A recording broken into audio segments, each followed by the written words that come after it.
अस्सलाम वालेकुम। A1 TV के साथ मैं हूं अरूज फखर और मैं हूं अली शाबासी। शामिल करेंगे न्यूज़ हेडलाइंस। फरार की शर्मिंदगी छुपाने के लिए लाशों का सहारा लिया जा रहा है। वज़ीर इत्तलात अता तारर ने कहा कि 3 रोज हो गए PTI सबूत सामने नहीं ला सकी।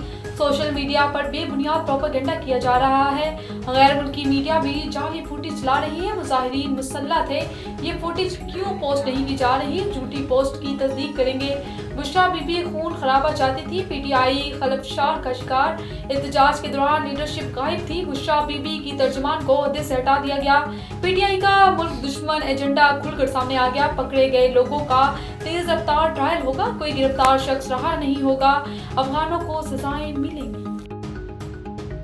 बलवाइयों को मुंतकी अंजाम तक पहुंचाने के लिए अटल फैसला। इंतशार रोकने के लिए इंसदाद फसादात फोर्स बनाई जाएगी। शरपसंदों के खिलाफ गर्दी के मुकदमात दर्ज किए जाएंगे।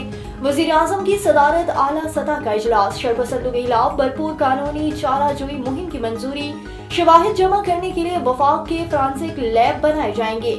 सेफ सिटी मंसूबे को जदीद खतूत पर इस्तेमाल किया जाएगा। इजलास में army chief general Asim Munir की खुसूसी शिरकत। जिना हाउस हमला केस बानी PTI कसूरवार हैं, जमानत देने का कोई जवाब नहीं मिला। ATC लाहौर का फैसला। बानी का बयान वर्कर्स और सपोर्टर्स के लिए अहमियत रखता है।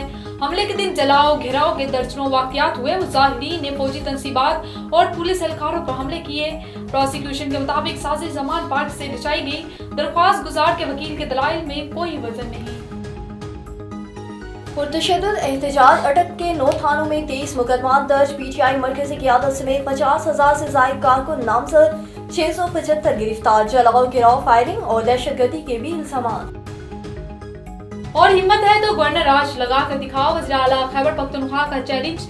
मत ले जाओ मुल्क को इस तरफ, गोली का जवाब गोली से देना आता है। अब हम आए तो पूरी तैयारी से आएंगे। बुशरा बीबी और मुझ पर 3 बार कातिलाना हमले हुए, सीधी गोलियां मारी गई, हमारे कारकुन शहीद हुए। रेड जोन में दाखिल होने का ड्रामा रचाया जा रहा है। न्यूज़ स्टूडियो से फिलहाल के लिए इतना ही। मजीद खबरों और अपडेट्स के लिए देखते रहिए A1 टीवी। A1 टीवी, सब पे नजर, अंदर की खबर।